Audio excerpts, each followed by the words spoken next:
So this should be the last video for chapter 7. This is the end of September right now as I record this. I went out yesterday. I hope you've had a chance to get out and see the foliage, which is not something that I really find that entertaining most of the time. But I have never seen it as spectacular as this year. What happened was last weekend, and for a few more days, we had really cold nights. I mean, frost in a bunch of places, but 20 degrees cooler at night than it had been for a while. And that is a biological trigger in a lot of trees, where the trees go, whoa, time to cut the flow of water off to the leaves and let them die and drop off. We'll talk about why they drop their leaves when we get to that part about plants, and why they change color when we get to that part about plants. But right now, they are huge populations of very different types of trees are changing all at once. Last year, we didn't get that. We didn't get 3, 4, 5 cold nights in a row to form that trigger. And it just kind of gradually got colder. And the trees this population went and then this population. And by the time you got to the end of October, there was some decent foliage. But right now, it's just amazing. If you can't read this, Calvin's saying, the day's getting colder. And Hobbes goes, yes. And then he goes, bugs are dying by the truckload. Ha ha ha, good riddance to them all. I like fall. He's an odd kid.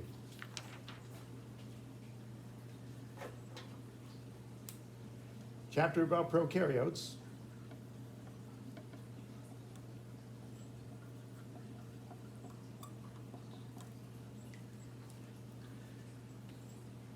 Now, we talked about the 2 kingdoms of prokaryotes. We talked about the Monera, or sometimes known as the bacteria, and the archaea.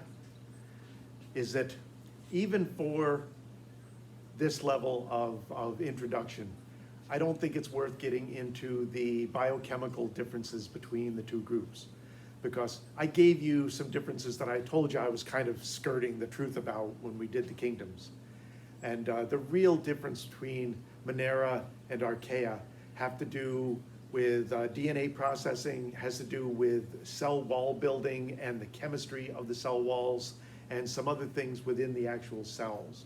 So we'll throw a little of that in as we go through the basic biology, but it's still kind of beyond the scope of this particular class. One word I want to throw up here is in the archaea especially.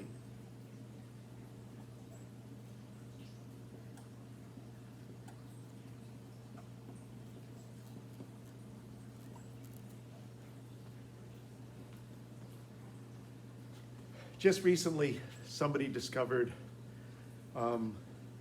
phosphine in the upper cloud levels of Venus. Phosphine?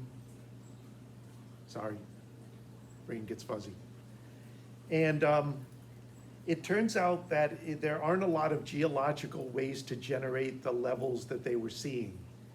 But we do know that there are some prokaryotes that live in extreme environments on Earth that will generate that as a waste gas. And so they're thinking, well, maybe that's what we're seeing here. Maybe we're seeing evidence of life. The thing is that the environment on Venus is so bizarre. Hot enough on the surface to melt lead, clouds full of sulfuric acid. It's a very extreme environment, unlike anything you could really mimic on Earth. So the idea that there are potentially some sort of prokaryotes living there, it's possible, but there's also maybe other ways that we're not familiar with that could generate that particular variation on phosphate. But there are a lot of bacteria on the planet that live in very extreme environments. They live in basically boiling water, or they live in incredibly salty or acidic or high pressure or incredibly sparse environments. And those extreme environment likers, extremophiles, extreme liking, are all prokaryotes, and mostly archaea. And it does kind of give us an indication of where life could still thrive even in extreme conditions. And there's some good evidence that the very first life on Earth may have been extremophiles in what are now rare environments, but at the very beginning of the Earth were more common environments. So if you're going, well, yeah, but where did they start in these extreme environments? Well, they started here in extreme environments, so it's not that big a reach. There was a genetic study released early this year that suggested that archaea are much more closely related to eukaryotes than they are to bacteria. So much so that we maybe should be on the same branch, we may be monophyletic, which would screw up the domain thing a bunch. And, you know, the people will pick apart at that, and maybe it'll stand up to scrutiny and testing, and maybe it won't. But the whole top ladder of the weird domains may actually crumble eventually. Again, welcome to biology. So we talked about them not having internal chambers, sort of.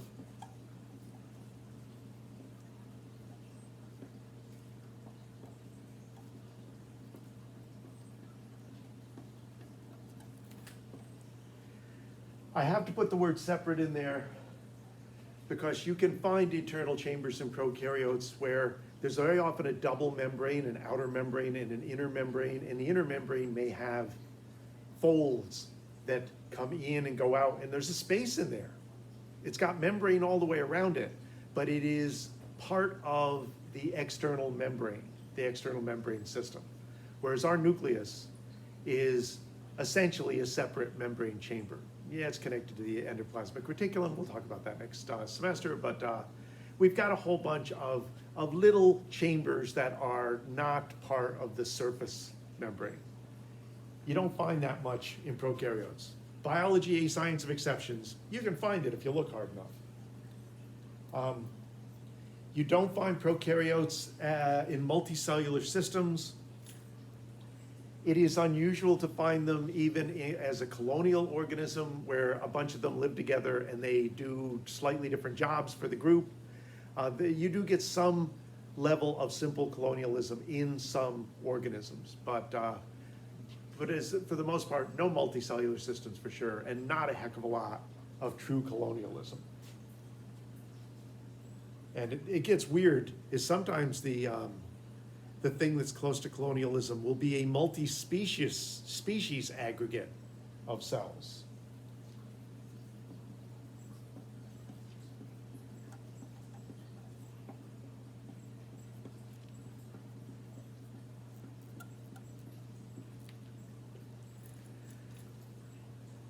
The chromosome number is 1, and instead of having two-ended chromosomes, they have loops. And they are asexual reproducers. The closest they get to sexual reproduction has to do with something I'll mention in a minute. But they basically make a copy. They pull the strands apart and kind of unfurl the loop, and as they do that, they make a copy of each of the other side as they go, and then you wind up with two loops coming loose from one another. And they literally hook the loops on opposite ends of the cell and divide it down the middle. It's a very simple cell division process.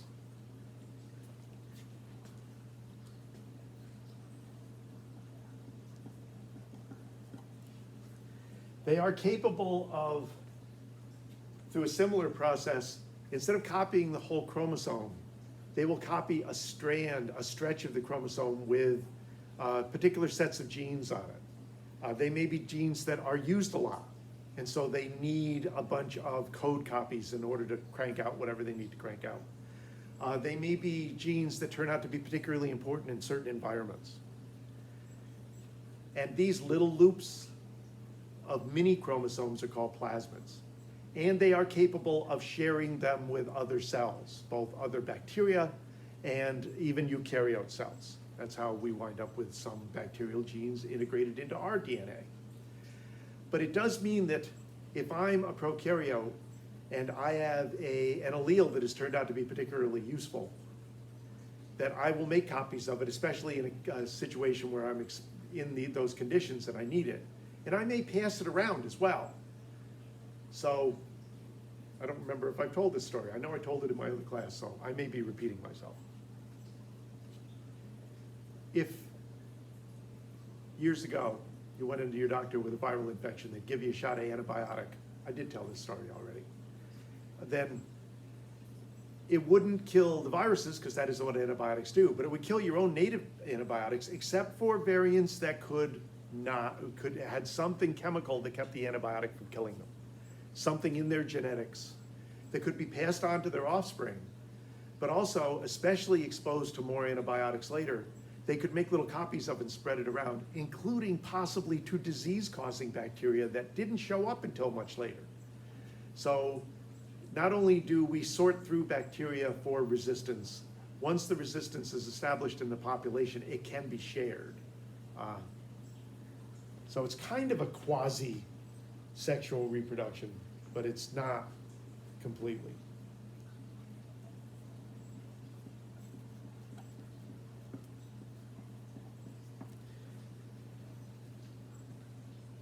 Many, many years ago, if you were diabetic and you needed insulin, they would extract insulin from pig pancreases and cow pancreases, and that was your insulin.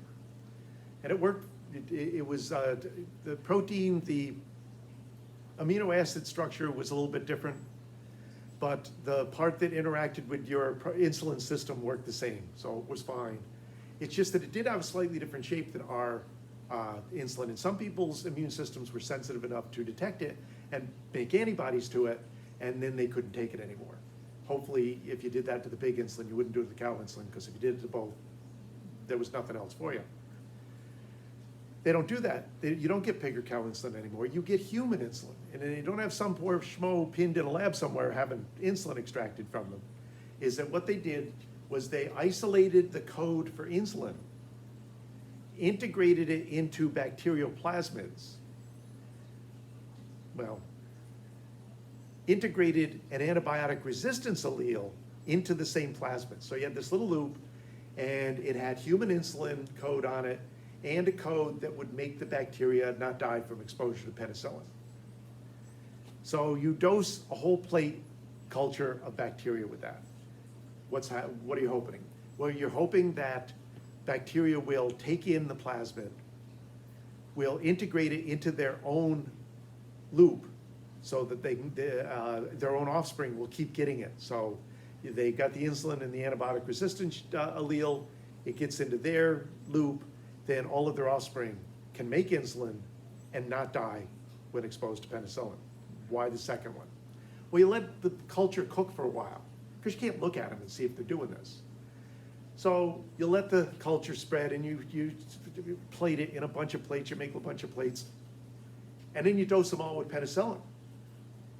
The ones that had integrated that plasmid into their own DNA and passed it to their many, many, many offspring, and then can actually utilize it, they will not die from the penicillin. And you have wiped out all of the ones that didn't do that for you. And so now you have a population that, with a little bit of a tweak, will make human insulin for you. And these big green vats, it's kind of interesting looking. Now, we eventually have done this with eukaryotic cells too, like yeast. I think insulin is made in yeast cells now. But it's a commercial application. Human growth hormone is made this way. A whole bunch of human protein products where you're very unlikely for your immune system to recognize human insulin as not belonging to you. Even if it is slightly different from yours, it's not going to be different enough. So it's a very important commercial operation, and a way to make a lot of protein very, very quickly. Used to be, there was barely enough human growth hormone around for people that were deficient to get it. And then now that they make it with these bacteria, there's a black market for it, as people use it in all sorts of athletic stuff. Even though the evidence that it's really useful for that application is pretty sparse. So it may just have a huge placebo effect.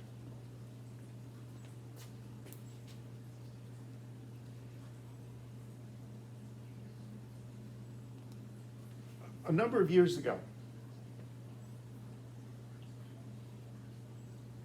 people studying bacterial evolution, looking at what alleles are we sorting through and what's going on. So they've got plates of bacteria, and they're messing with their environments. to kind of change the conditions and try to select for viable, useful alleles. And what they wound up with was a culture that was surviving under the conditions. I forget what the conditions were. But when they checked their DNA, they hadn't really changed. This was the first clue that there was a way to puzzle out epigenetics. What they were doing was that they were downregulating and upregulating some of the genes that they had. They didn't need to change them. They needed to change the balance of how they were using them, epigenetics, whatever. And now we had a population of bacteria that were actually doing that, and actually could pass this epigenetic change on for several generations. So that if you change the conditions rapidly, you went back to normal conditions, and then you changed the conditions rapidly 5 generations down, they coasted right on through. They were kind of ready for it. And so that's when they started to figure out, okay, promoters and other things. There's all sorts of elements around your genes that help you to activate and deactivate them under certain circumstances. And so that opened up a whole area of, how are the bacteria doing it? How does that apply to eukaryote cells? So epigenetics as a big study area, which is relatively new, because we haven't been able to study it until relatively recently, is kind of beholden to bacterial cultures for that.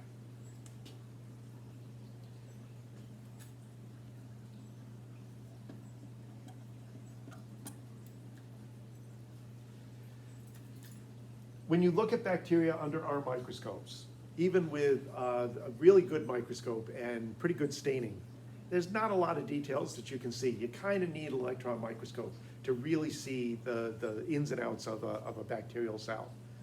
But one of the things you can see under our microscopes is that different groupings of bacteria come in distinctly different shapes.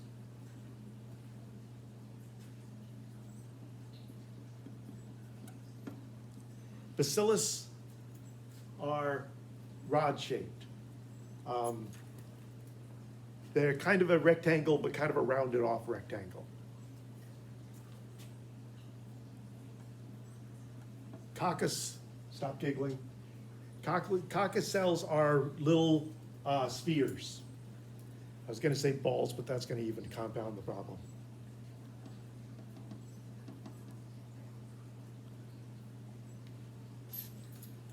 Spirillum are a little wavy, like a little bit of a double curve.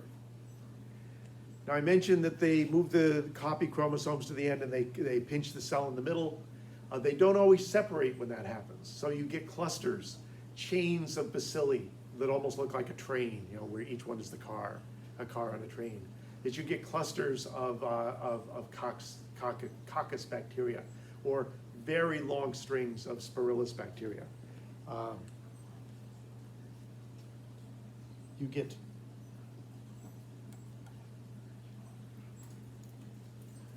Vibrio, which tend to be kind of C-shaped, so they don't have a wave so much as just a simple curve. They're skinnier than a bacillus.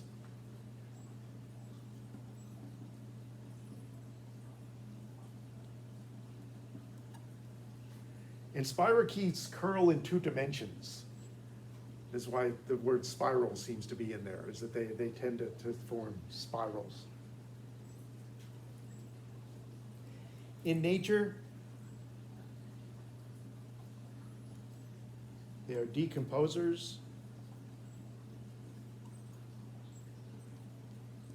photosynthesizers,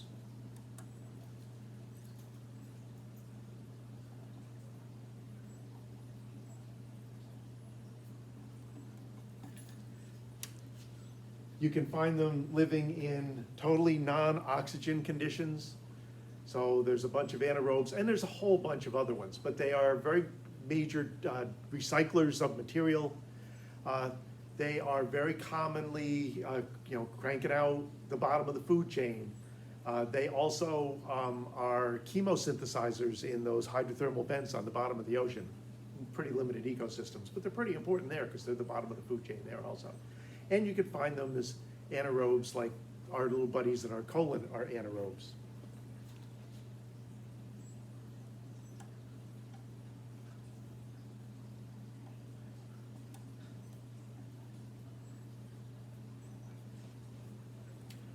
One of the most important theories to come out of the 1960s from Lynn Margulis, who had lots of trouble getting people to listen to her because it was somewhat of an unusual theory, but also she was a woman at a time when there were not a lot of women, but just a lot of old guys in biology, and they weren't that inclined to listen to a new kind of very kind of out there theory.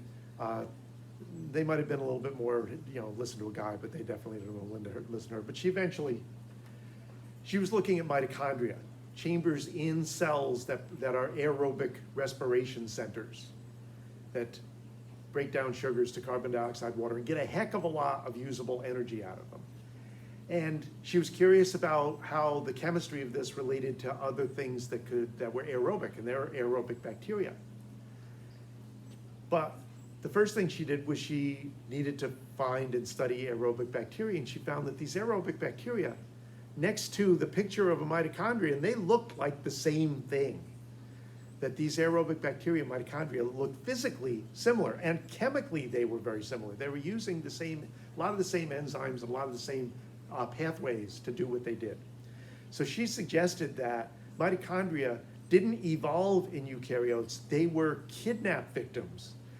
Eukaryotes had taken in aerobic bacteria to eat, but instead of digesting them, they held on to them because they were more valuable alive than dead. And eventually, they just kept passing them from cell to cell. They would reproduce in the cell, they would pass them from cell to cell. Over time, they took some of the genes that they shared between the eukaryotes and these bacteria and kind of exported them to the nucleus where they could be used more efficiently. So eventually, the mitochondria were no longer capable of independent life. They no longer were really bacteria, but that's where they started. They started as inside symbionts. Because inside a cell, a bigger cell is a safe place for a bacterium if you're not going to get digested there. Eventually, the kicker, the thing that really convinced people, is if you look at a mitochondrion, there's a little loop chromosome with a whole bunch of mitochondrial specific genes on it. And from there, the chambers in eukaryote plant cells that allow them to do photosynthesis also turns out that they basically match a type of photosynthesizing prokaryote, right down to, again, a little loop chromosome inside. So two of the most important inclusions in eukaryote cells that have allowed multicellularity and a whole bunch of things started as ingested prokaryotes that were held onto rather than digested. And you can find cells doing that today. You can find cells taking in useful food but not actually digesting them because they put them to work. So that process has been confirmed, still at play today in some cells. Okay, that is it for chapter 7. And now